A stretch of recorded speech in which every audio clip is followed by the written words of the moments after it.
What's it about? What's Groundhog Day about? Anybody know? We go worship. ahead. We spend an entire day worshiping a rat's prophecy. Yes. Paige, did you want to add something to that? And Josh? Oh, I've never heard it explained like that, but that's great. Josh can go ahead.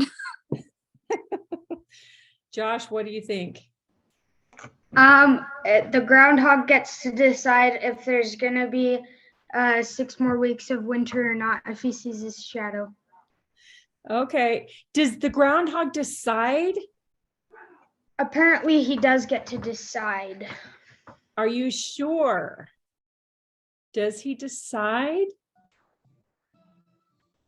Who knows? What does the shadow have to do with it? Anybody know? No? See, this is why we need to talk about these things. Sorry, you guys. My camera isn't working right now. So, the groundhog doesn't necessarily get to decide. He sees his shadow, and then we get to decide that he is deciding, quotation marks, that there are 2 more weeks of winter. Yes, so it is actually the sun and the shadow that. So if he sees the shadow, what does that mean? I don't know. I can't remember. I always get it mixed up, but who knows? If he sees a shadow, it means. Somebody want to look it up really quickly?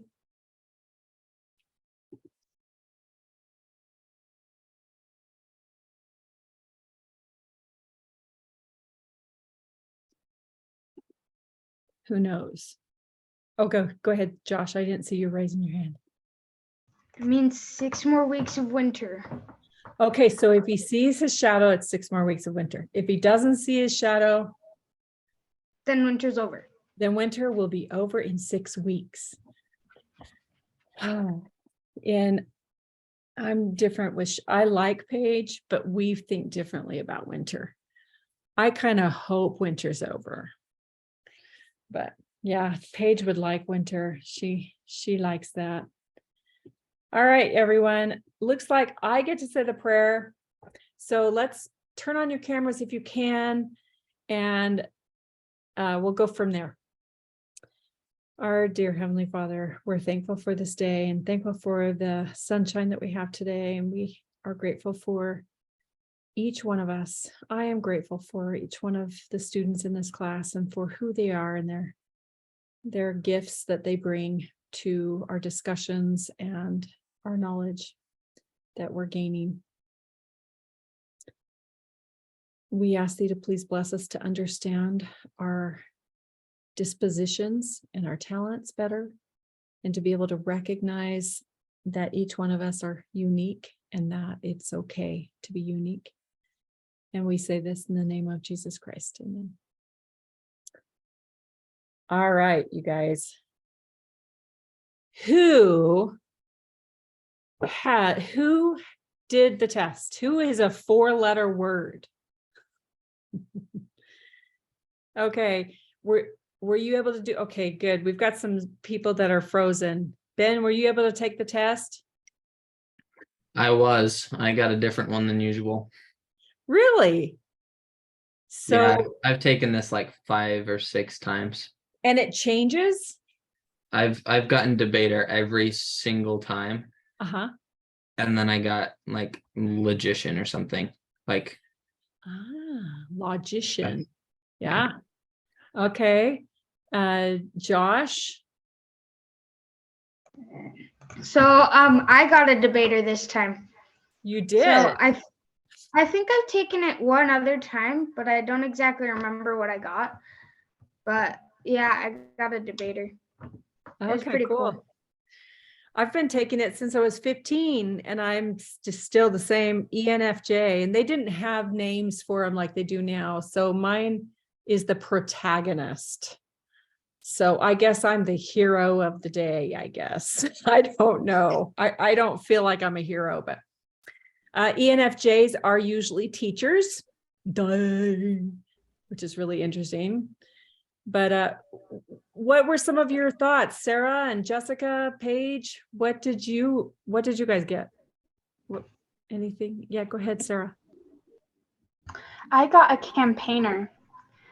And if you don't know that one, they're like the life of the party people.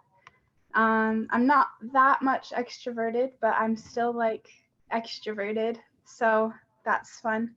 That's Yeah, cool. a campaigner is just somebody who's very enthusiastic about stuff unless they like lose interest. Then it just sits, which describes me really well.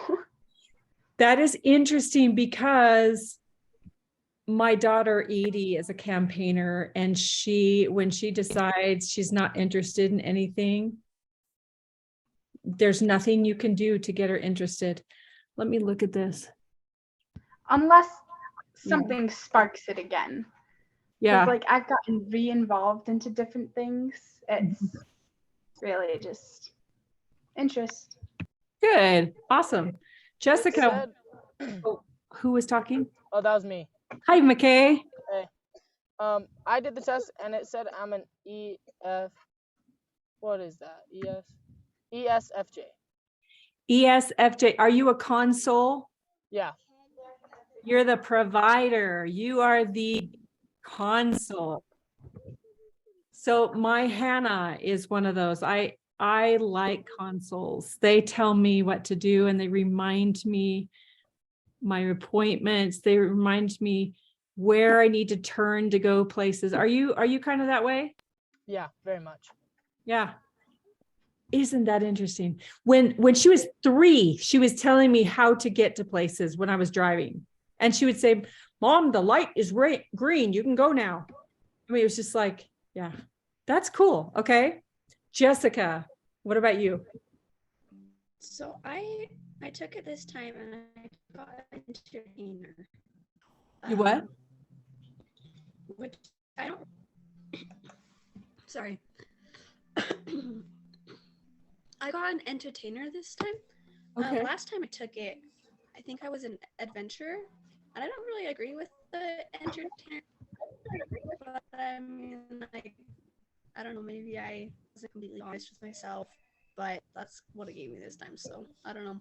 Well, that was going to be one of my questions, actually. I want to hear from Paige first. I don't know if she told us what she was. Did you tell us what you were, Paige? What are you? I'm an INFP T. I'm a turbulent mediator. That's what it said. Okay, INFP. INFP-T. Okay, so you're what is it again? A turbulent mediator. Okay, so you like to get into the middle of, you like to help mediate things. Yeah, I guess. I don't know. I didn't really agree with all of them either. I was like reading through, I was like, oh. Well, and turbulent means, so there's assertive and there's turbulent. Turbulent means you kind of have some anxiety of confidence. Like you're not sure you want to, do what you want to do. You're kind of iffy. That one was 82%. That was the highest percent of all of the other ones. My daughter-in-law Megan and my son-in-law Isaac and my son-in-law Austin, they're all turbulent as well. And so is Kendall. Kendall is also turbulent. She is ENFJ turbulent. So a protagonist turbulent. That's interesting. Did anybody get to the point where you saw the A or the T? Okay. What did you find out about yourself? Somebody want to share? Who's A? Okay, go ahead, Sarah. Go ahead. So I am a ENFPA. Okay. At least that's what I think it is. I'm a little confused on why the intuitive would be an N instead of an I, but like, who knows? So yeah, I'm extroverted, I'll tell you intuitive. what. Okay. You keep going. Sorry, I'm like cutting out. Oh, okay. I was gonna say the I, the reason why the N is not an I is because the first letter is either E or an I. So they didn't want to confuse people by putting two I's in there. So you're either an introvert or an extrovert. And then the intuitive was the N, or the, what's the other one? S, sensing. Isn't it observer? Maybe. I'm not an expert on it, but I thought the S means sensitive, like sensing. Sensory?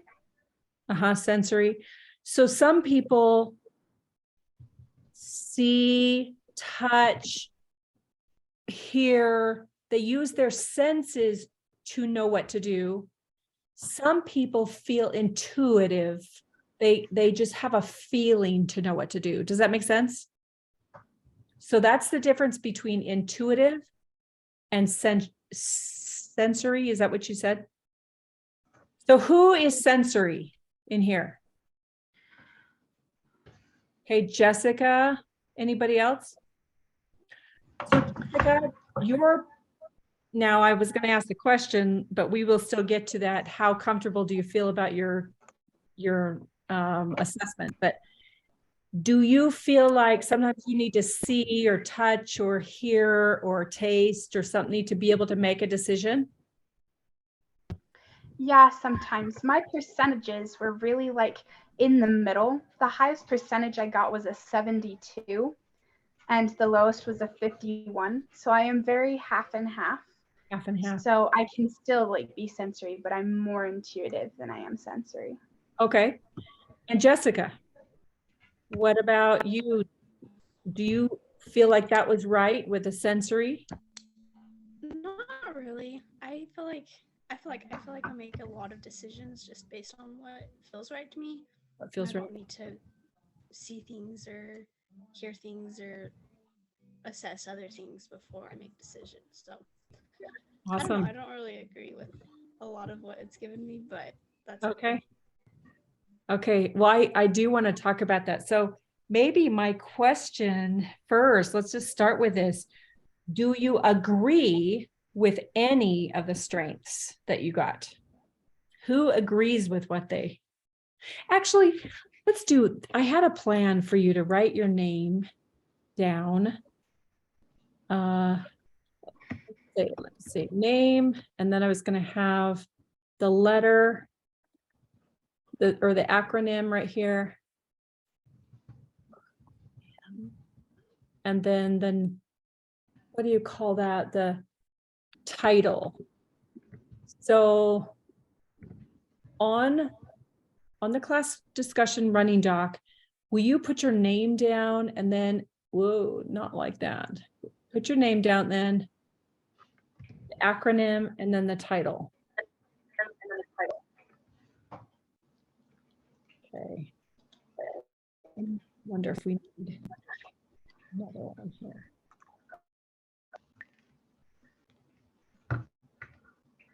Mine too.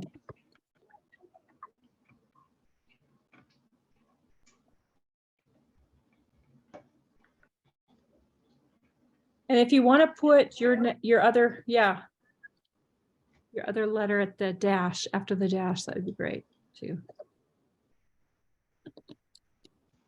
So what are we doing? Sorry, I didn't hear that last part. No problem. So get on to the class discussion running doc. And here, I'll show you. Oh, he just left. Poor guy. I think they must be having issues, internet issues.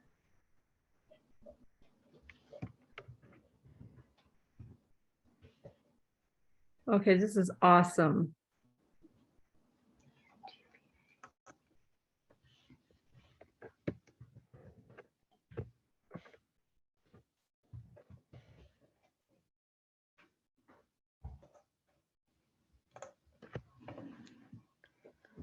Hey, McKay, how's your internet?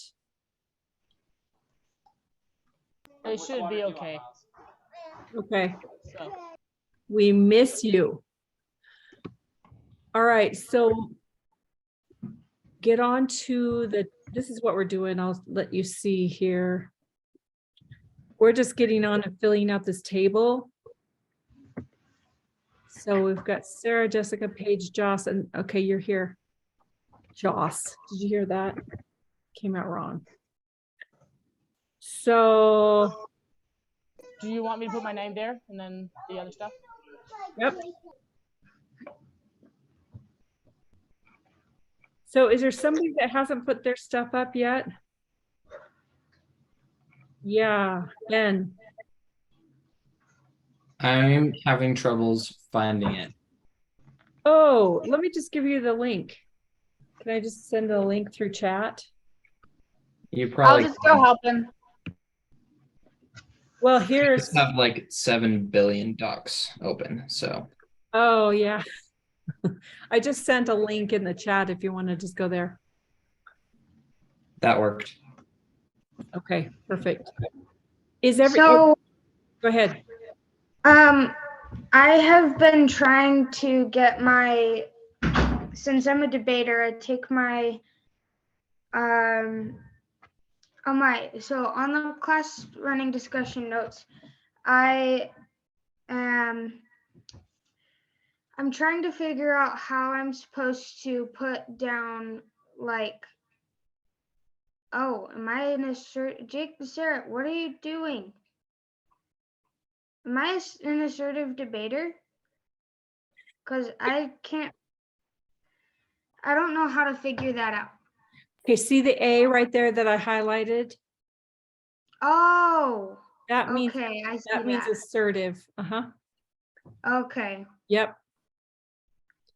Yeah. And so looks like we've got a good mix of both assertive and turbulent. That makes for great discussions. Okay, and where do I find the turbulent and assertive thing again? Okay, so the T that's after the dash, that means turbulent.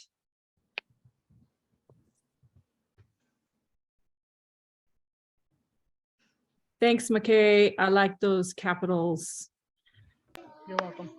Okay, so turbulent just means you're not so sure of yourself at times, but you can look at your percentage.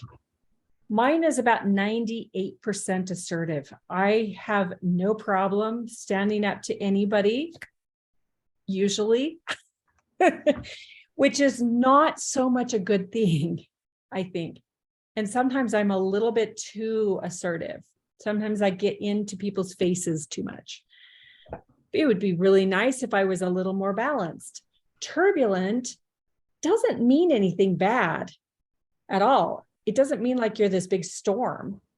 It just means that you're having an internal struggle whether you should do something or not.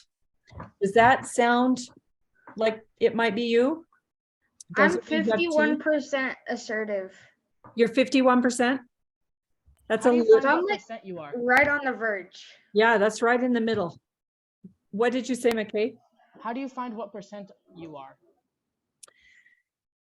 Did they send you an email afterward? Because without having to do the whole test again, if you got an email or a page that showed it to you, it would show. I have a page. Okay, it should show the percentages of each one of your letters. So on my E, I'm an ENFJ, my extrovert, I'm actually 54%. So like Josh, I'm kind of in the middle. There's kind of places where I might be introvert, which means I get a lot of energy by myself. That's introvert. Like I can be by myself and be really happy. Who can be by themselves and they get a lot more energy? Okay, some of you. Who gets their energy just by being around people? I do. Hey, that's going to be your extroversion. So you need to be out there with people to really get your energy. I get my energy that way too, but I can do both. So that's what that percentage kind of means.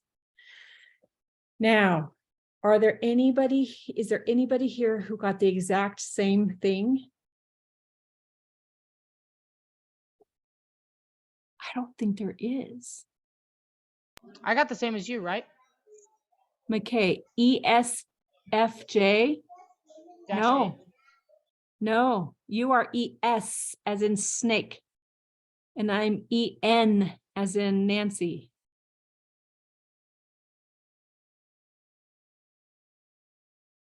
So I don't think there's anybody here who's the same. That is the first time I've ever taught this class where every single one of us are different. That's cool. Okay, now the question is, who doesn't feel like they agree with what they found? Okay, let's go with Jessica first. Tell us what you think is like kind of off. Well, I don't know. For me, one of the things that it says is like, I don't know, it just said like constantly like having energy to go talk with people and like stuff like that, and just kind of like the life of the party a little bit. But I don't really like agree with that. I feel like sometimes I can be like the one in a group that's kind of like, guys, calm down, like we don't need this much energy. Like we need to take it more seriously. And like I mean, like I do a lot. Sorry, what? I want to stop you right there. Do people listen to you when you get them to calm down? Sometimes if it's like really like out of control, I'm like, guys, we need to like focus and like actually can like calm down so we're not like being super immature. Like, yeah, they'll listen to me. Okay, that's part of that entertainer. Is you are entertaining their attention. You're getting them to do something. So you have the power and they feel it from you. Does that make sense?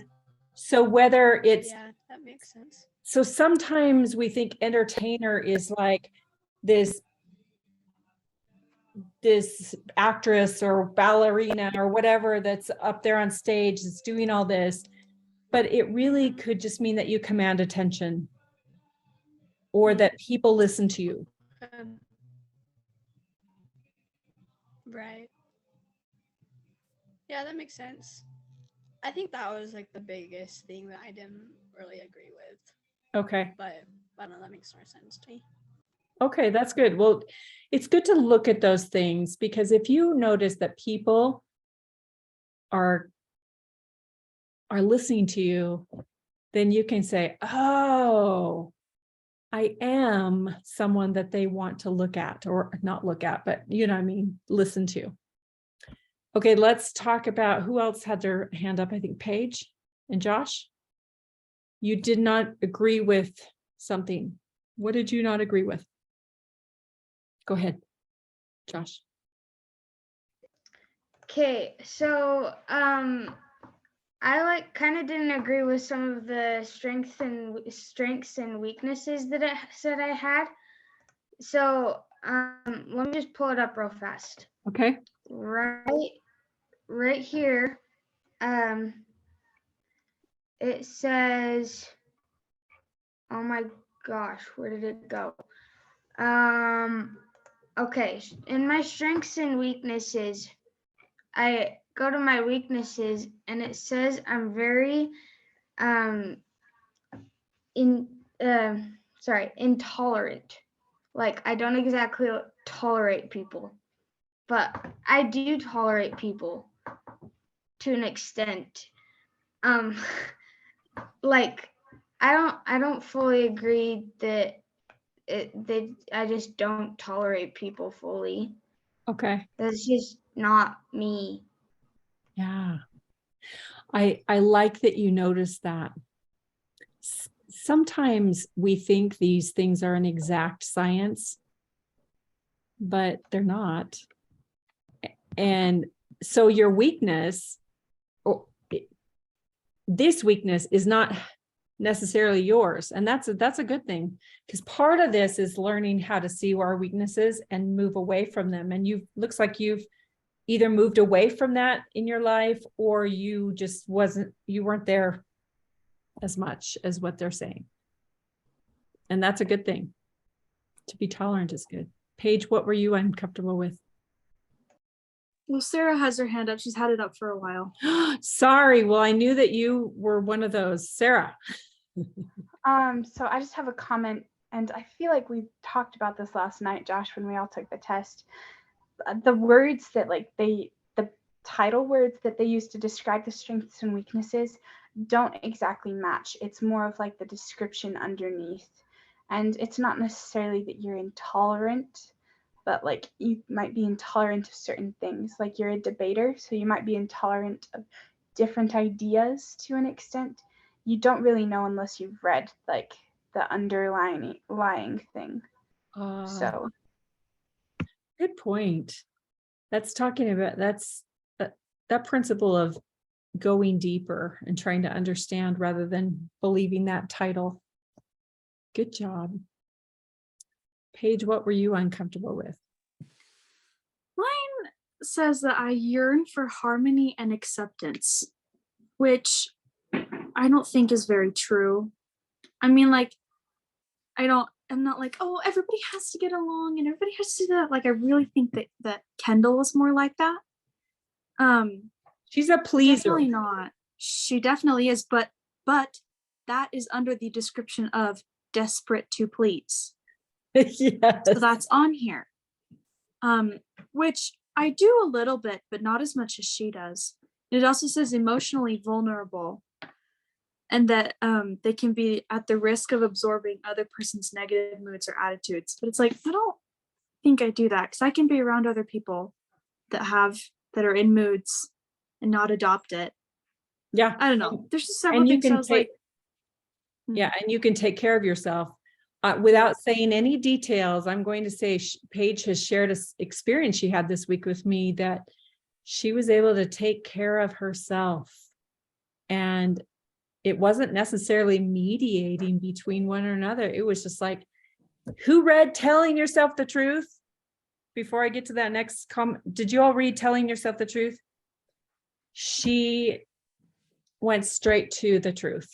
And I was so impressed, but that definitely wasn't so much mediation as much as standing up for what was truth without being emotional. passive aggressive or emotional. Passive aggressive or emotional about it. Yeah. I was so impressed. And she did this on her own. Well, a lot of these are accurate. They're like, passionate and creative and idealistic and unfocused. I'm definitely unfocused a lot. But it was like the overarching being a mediator. I was like, I don't agree with the overarching thing. Like, I'm not a mediator, but everything else is like, yeah, I agree with that. So I'm like, Yeah. how come that one is the label? Yeah. I don't think I'm a hero, the protagonist. I don't either, but I do like the fact that ENFJs are teachers, because that has always been like a natural feeling inside me. Like, I love to lead people through truth. So, okay. What were some of the strengths that you guys noticed that you liked? Can you hear us now, Josh?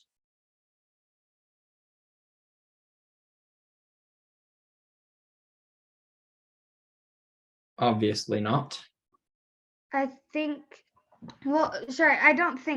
hear you guys. I'm just trying to get my video to work. Okay. What were some of the strengths that you liked?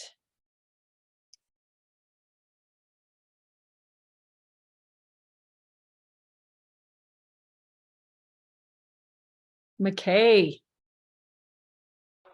One of mine was like easy to connect with others, and I think that's very accurate for me, at least with my friends. Yeah, that was like, woo, that's me. Good. Anybody else? Okay, Sarah? I feel like all of mine, like strengths and weaknesses, were kind of just like to the point, just calling me out on everything. So one of the ones I really liked was good-natured. That's one of the campaigners' strengths. And things I highlighted it from it was warm-hearted, approachable, altruistic spirit. I looked up the definition of that word and now I forgot. But like anyway, and like they just want everybody to get along, like the mediator person. And it goes along with the weaknesses. Like I'm a very people-pleasing person. I say yes a lot. It's like it's just I feel called out in some ways. Is that a good thing or a bad thing? It's definitely a good thing because then I can like look at this and adapt to it because I feel that I relate so much. Ah, okay. So called out doesn't have to be a negative thing then. It's going to push you. Yeah, Josh.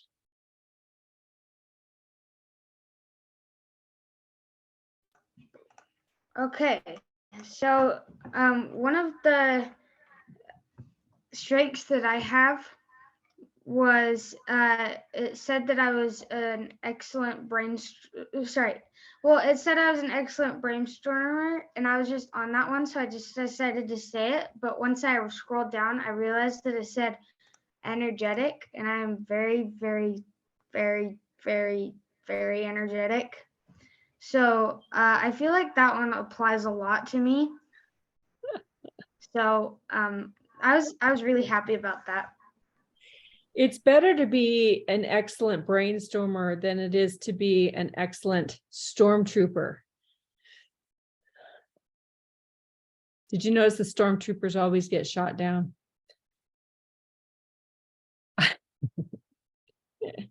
Okay, awesome. So any others that they liked some of their strengths, that it kind of rang true to them? Who else wants to share? Paige. Mine says they're usually very creative, which is obviously true. And Does everybody see the painting in the back behind her? That's her painting, all of her paintings. Oh, look at that. there you go. There's some of them. Very creative. She's come over to my house with all her paints and everything. Staying now. Okay. And it says passionate, like an idea usually captures your imagination and you're just like really passionate about it. And that's also very true. Ah, I love that. Thanks for sharing. Anybody else? Ben, what about you? Did you like any of the strengths? Yes, I was just about to go. So I really liked two of them. Analytical, that's one of the ways that I've described myself for a really long time. I like to analyze things. And then the other one was objective. It says logicians care about the truth rather than taking comfort in ideology or received ideas. They want to understand what's really going on beneath the surface of things. And I was like, you have like actually pegged my entire existence. Oh my gosh. Okay, keep going. That was just ridiculous to me. I was like, well, that's me. I try to understand things on a super deep level that people don't care about. So it was just super cool. Well, okay, so my first thought is, and this may embarrass you or it may be interesting, but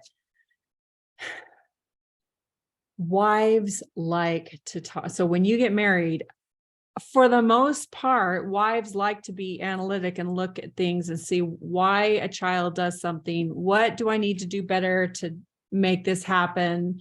How will our family work better if we do this? Or how can my job work better if I do, all this analytical thinking, really trying to get to the cause. That is something that I love. I'm not a logician, but most of the time, wives want their husbands to get into great conversations with them. Just because moms are in charge of so many things in a home that they need to start thinking what causes certain things and what needs help. So I don't know if that embarrassed you, but that's going to be a great thing to have as a husband. That's awesome. And as a worker, for heaven's sakes, you'll probably get into a workplace and you'll be able to find things that need to be organized better, or the economy needs to be changed because of this. That's pretty cool. That's awesome. Okay, who else? Jessica, were there strengths that you liked? Yeah, so one of them says like discovering the unknown with others. And I don't know, I like that one. It goes along with the other tests that we did, like I don't remember what it was, but my results were like you like to like you don't give up on people and you like to learn as much as you can about them. And I feel like that, I don't know, is me. Like in some ways, like it's gonna take a lot for me to give up on someone. So that one I liked, and then I said also this like that entertainer is like a hard worker and like achieves like high achiever. So I don't know. I liked those two especially. So That's inspiring. I love it. Did everybody get a chance to talk about what strengths they had? I think we all did, didn't we? Okay, now let's look at this. Why do these little dumb tests that don't really tell us exactly who we are, why might they be important? What is their purpose anyway? Think about that for a minute.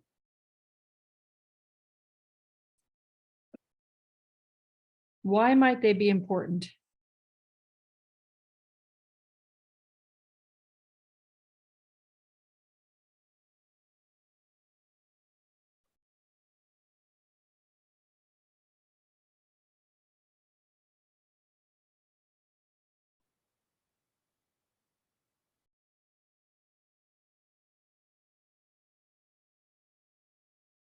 A lot to think about. Or are you all getting blank minds? Why would we even take these tests?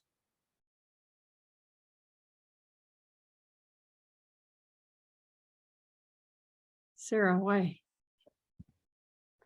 Because we're curious, and there's not really a lot that a human being can tell us. Like, yes, like a close friend can tell us certain traits of our personality, but like this has it narrowed down and it's like very general, so it can apply to you in a lot of ways. So, And why would you want it to apply to you?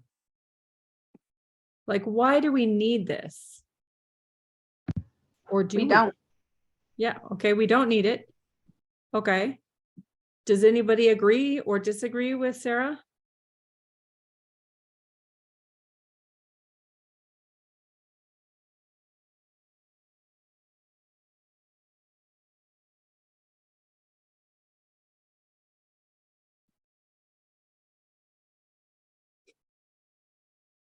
Let's go to the principles. Go to page 41 on your, what is this thing called? The workbook. Page 41. There's two principles here. Who could read the first one? Okay, Sarah, go for it. You have a specific combination of traits which creates your temperament. Is that a principle? Is that a true principle?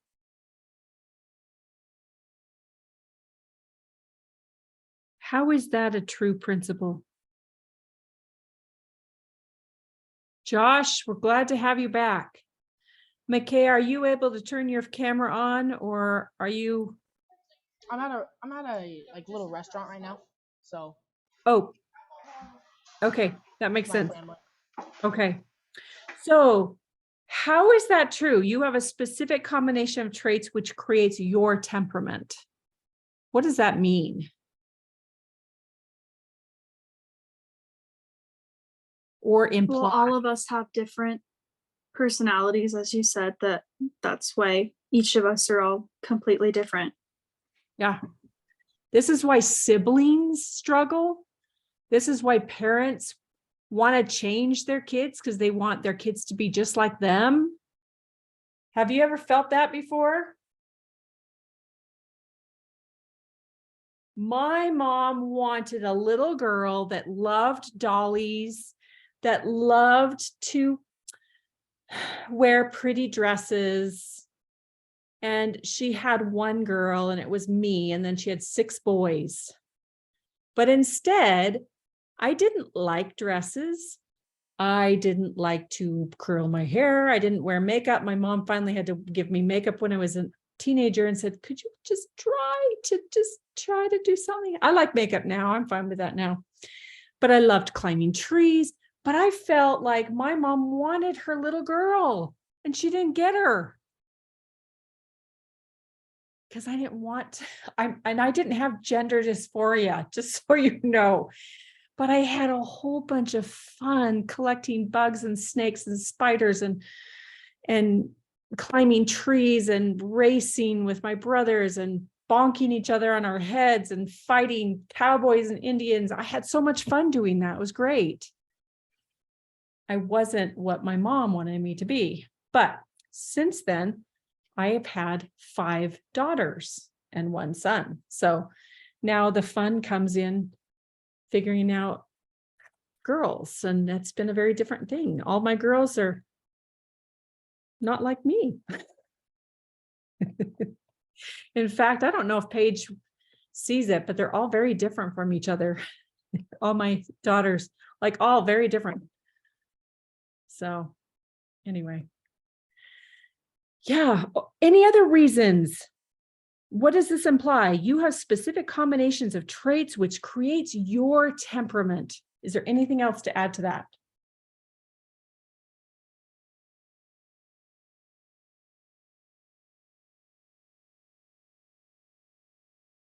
I think it's interesting how,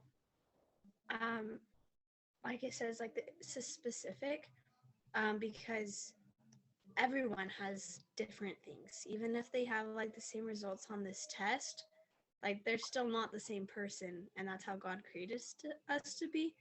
So like we should be okay with it, and he knows what he's doing, and so, and like we are unique and individual, and I think that's like important to remember.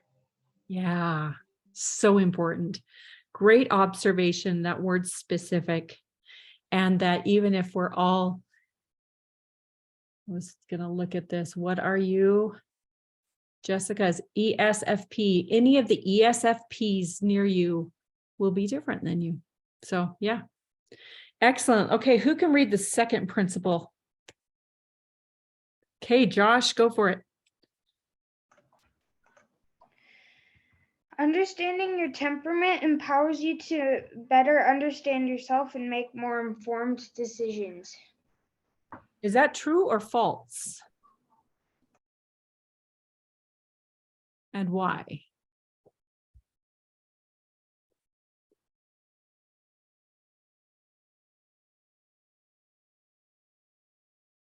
I think it's definitely true. You know, like for me, one of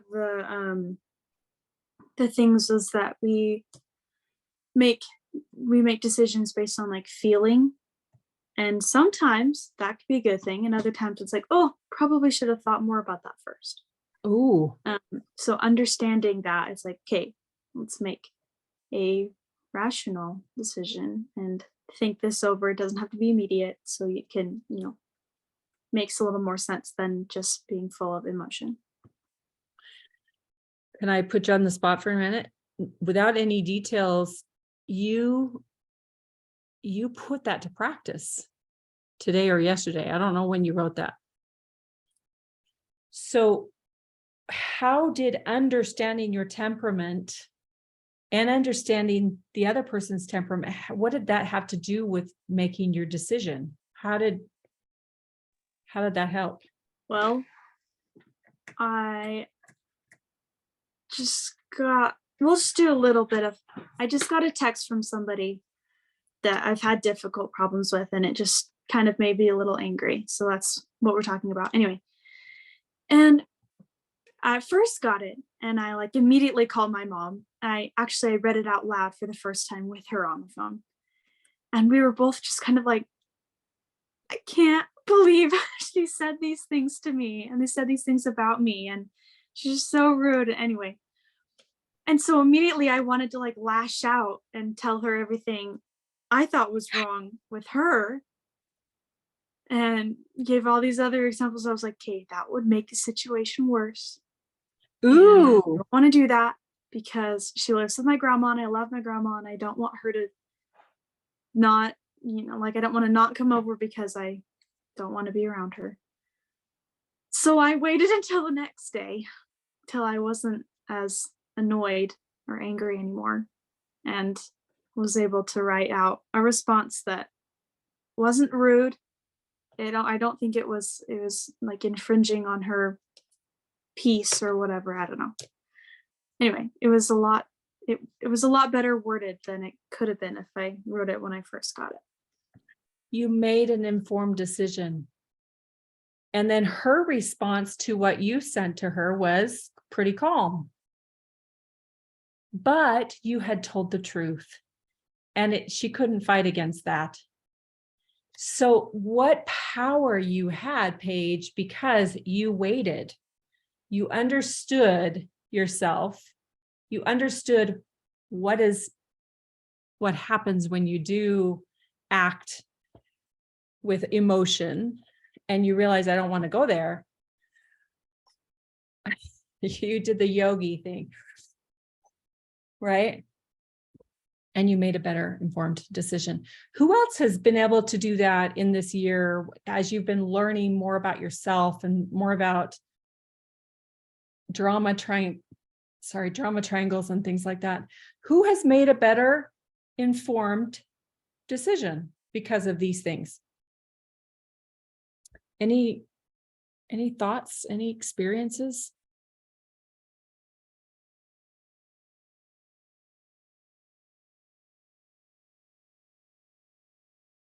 I'm sure you have. Maybe some don't come to your mind right now. Have you had experience with somebody getting upset with you and you reacted differently? Because you understand yourself more and you understand what happens if you act in passion. Has anybody had any of those experiences?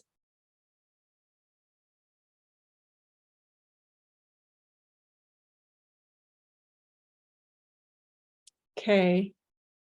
So I know you have, but maybe it's not coming. Oh, Sarah. I'm just not really sure. And this one probably isn't the best example. But I have this friend and there's this game, by the way, Ben and Josh, I lost the game. It's a game where you aspire to not think about the game, and if you do, you lose the game and have to announce it to everybody else. Oh, So now all of you are officially part of the game. Have fun. So it's really weird, and this friend just really loves to annoy all his other friends by texting on our group chat, I lost the game, whenever he does that.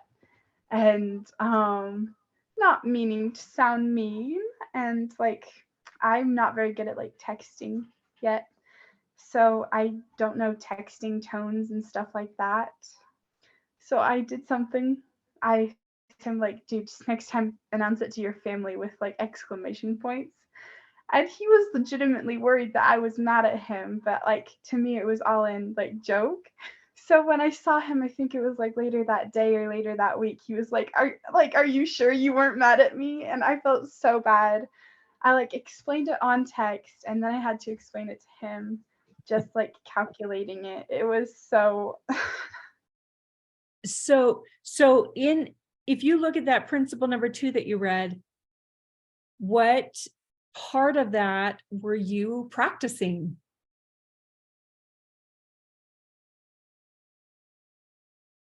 I'm still trying to remember what temperaments mean. I did watch the video, so I'm trying to remember, but I can't. And better understanding. It's basically your personality. It's what you're temper is. It's what how you react to things. And Paige, the more knowledge that she's received of herself and of the drama triangle and of so much that we are learning, she's making a better informed decision. And you too, yours is a little different, but how did that principle, if you look at your temperament, your reaction, how was it different than what it might have been if you didn't know what to do better? Do you know what that means? So looking back on it, I reacted like through text how I would have if you were actually in the room, which has previously been like kind of laughingly mad, if you understand what I mean. Mhm. So like that's probably why he was worried. So I had to like go back and like, oh, this is what I did wrong and here's what actually happened. That's awesome. Okay. Anybody else want to share any experiences?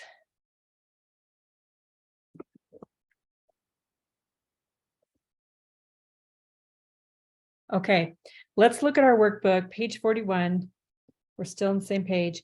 This journaling question doesn't give you a lot of space here. Let's read that quote really quickly, though, first from David Kiersey. This is the guy who wrote the Understanding Me book that you didn't have to read. It was only an enrichment. But who can read that quote in yellow, in the yellow box? Somebody want to read that for us? Great, Jessica. I can. Okay. Our brain is a sort of computer which has a temperament for its hardware and character for its software. That kind of answers your question a little bit, Sarah. So the hardware is its temperament. It's how things are going to be when you react because of your knowledge and your perception. And then the character can change according to software updates, if that makes sense. There's another quote up here. Could you read another one, Jessica, at the top in the other yellow box? Okay. People are different from each other, and no amount of getting after them is going to change them, nor is there any reason to change because the differences are probably it. What is that implying about everyone around us?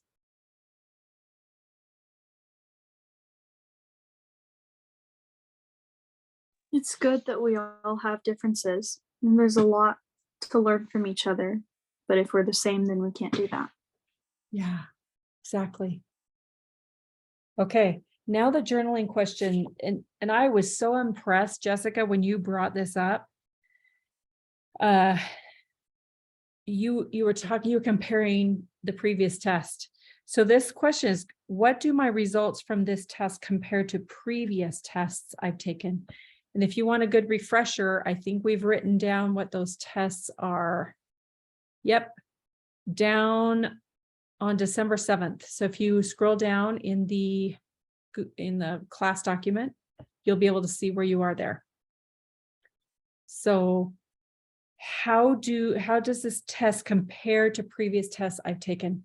And let's give you about 5 minutes. So right up at 2 o'clock at the hour Mountain Time, we'll come back. Other tests, like other personality tests, or what do you mean? Yes. So I'm going to show you, share screen. I scrolled down to the bottom of, are you seeing this, McKay? Yes, Nope. I am. I'm showing a different thing. I messed up. Okay. Share. That was my own family's thing. That's what I want to share with you. Okay, so I scrolled down to December 7th here. And so McKay, oh, McKay, I don't have you on here. It must have been when, did you ever take the Strengths Finders test? No, I have not. Okay, so that's one to take. if your mom bought the book, it would include this $20 test. But if you didn't, then you might want to take, I think it's called the Big Five. And this is free. If you want to go take the Big Five test. Okay. But for the rest of you, you can look at that and you can see how this test compares to the others. And maybe McKay, right now, you want to go take that test. Who knows? Or start it at least. But let's take about 4 more minutes and then write down some of these comparisons. And you're welcome to turn off your camera if you want, whatever you want to do. I'm going to run and get a drink of water.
If you're done, go ahead and write done in the chat. If you need some more time, let me know.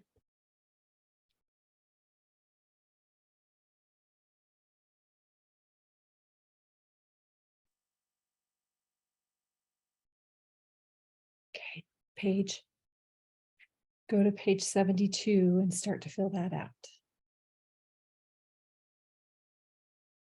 Unless you already have.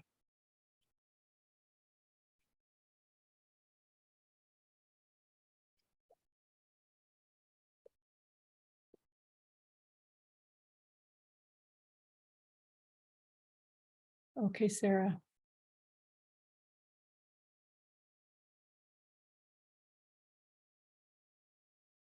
Okay, for those of you who are done, turn to page 72 in your workbook, and you're going to see 16 personalities and a place to put. You can circle your what you are, and then write down some strengths or weaknesses there. Okay, thanks, Sarah. Go ahead and turn on your cameras. And do you see where I'm talking about? Page 72. There's a place to either, so you've got extroverted or introverted, you can underline which one, or you can put the percentage of what you've got for each of them, however you want to do this. And then there's a couple of lines to put down some of your thoughts or some of your strengths or weaknesses. And then you'll do that with each of those. So take a couple minutes to do that right now as well. And you shared a lot of wonderful things in class today about your temperament, things that you disagreed with, things that you agreed with. Go ahead and use those last 10 or so lines to write some of that in there. And let's take another 5 minutes, maybe 3 to 5 minutes to do that. Okay.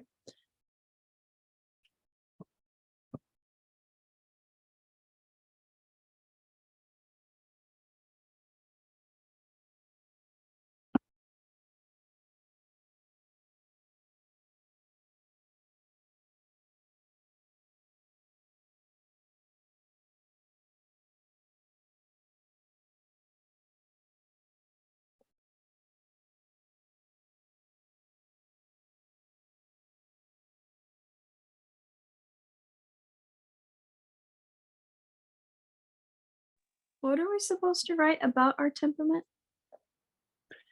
So some of the thoughts that you all shared, like some of you were kind of frustrated with this weakness or that weakness, or you liked this strength. You can write any of that, any of the things that you shared today, or you might note that, like what you shared today, I'm noticing that with my temperament, it's helping me to get through some of the struggles I have, and whatever.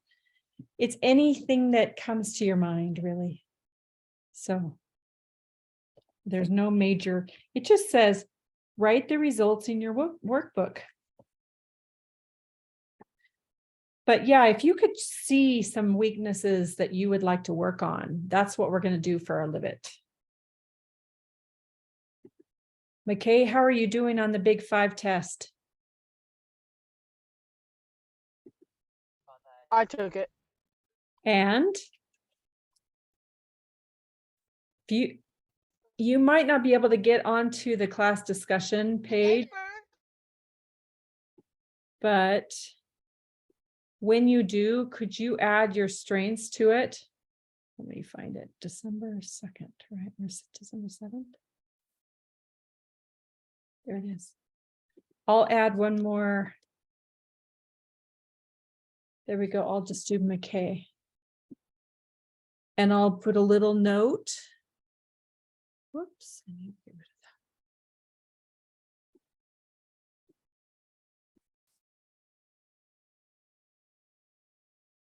that. Is it Bobbing McKay Kelsey?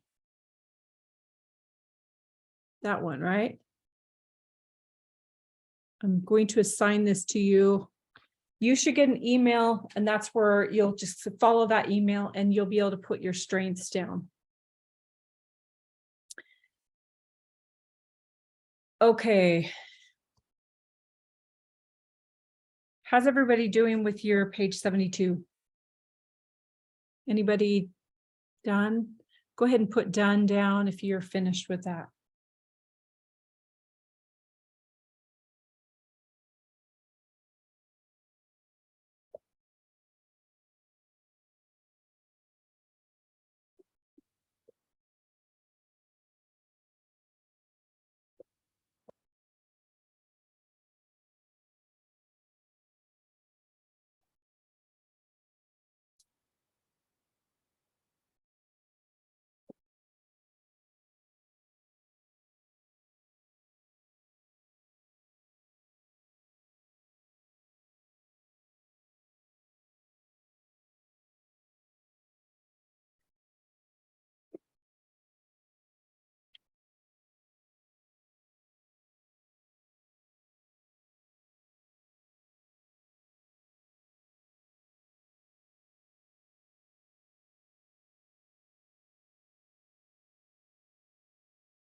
All right, let's come back.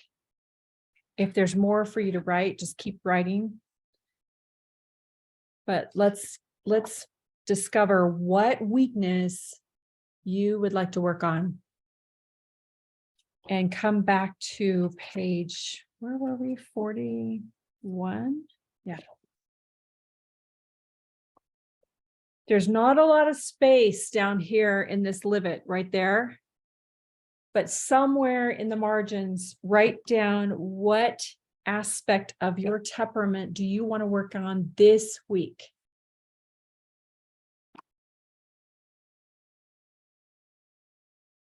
Take a minute to write, think about that and write it down. And then I'm hoping some people will share. If you're not feeling too vulnerable. Well, if you're feeling a little bit vulnerable, I mean.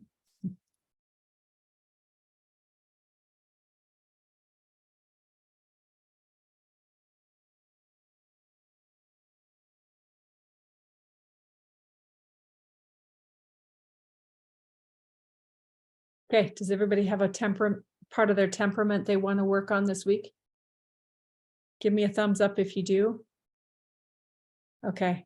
Does anybody want to share what they want to work on this week?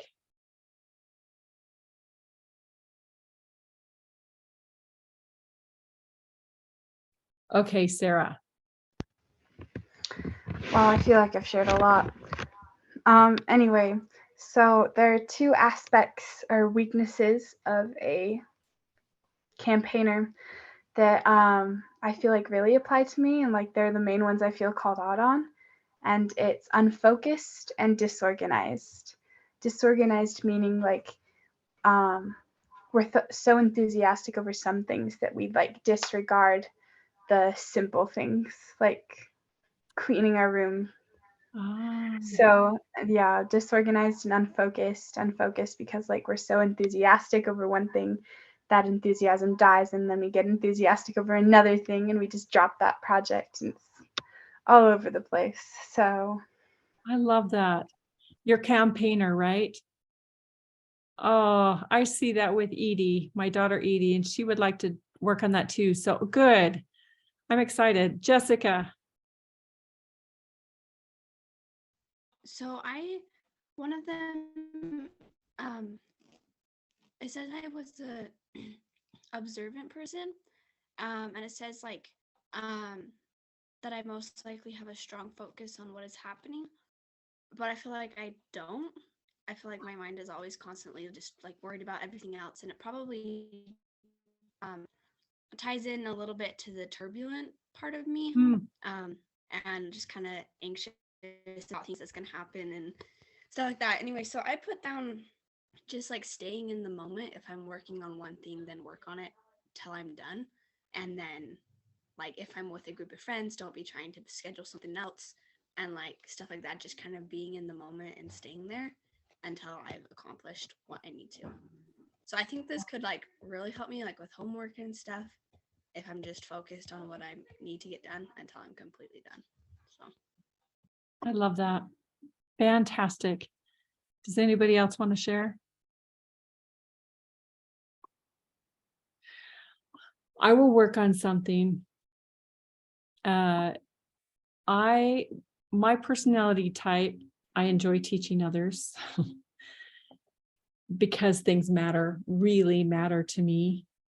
But sometimes I attempt to enlighten others and it feels patronizing. And I do this a lot with my husband. And even though I've got pure intent and I have no desire to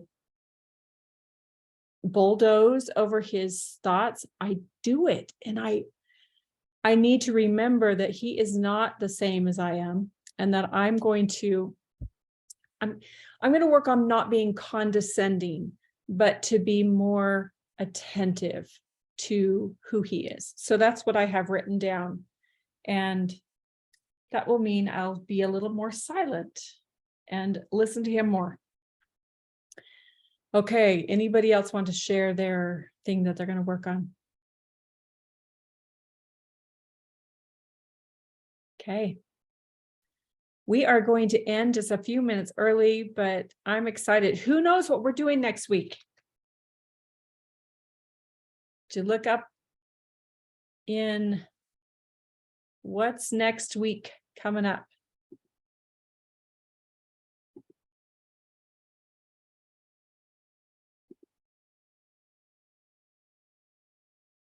It's a brand new level. By the way, we're skipping page number 42 right now, but we'll come back to it at the end of the semester, where you're going to choose whether Joan of Arc or Gifted Hands to read. So I think. You said for next week, Joan of Arc or Gifted Hands?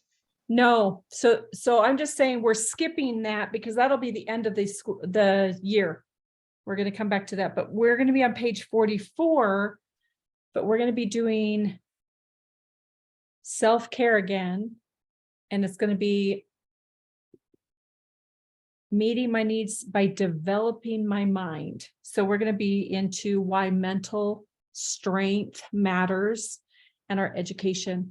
And you're going to be reading two articles that need to be started today. So I would suggest you spend at least 15 minutes every day reading these because they're hard. One of them is called The Invitation to the Pain of Learning. Learning is painful, especially when you read Mortimer Adler or C.S. Lewis or any of the other hard authors.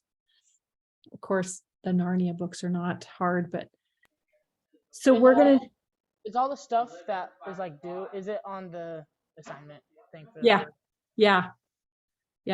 But it'll be, so I don't know if you, so it's on the Academy and you can print them off in a PDF. I don't know if you're like me, but I absolutely love to have my stuff in a binder and I can go right straight to how to read a book right there. Now mine's going to look a little different because mine was for moms, so it's called Mission Driven Mom. But I've got my PDF and I can just mark it up and it's right there for me. So for those of you who need to print things off, there you go. Print it off from the Academy and you'll get it there.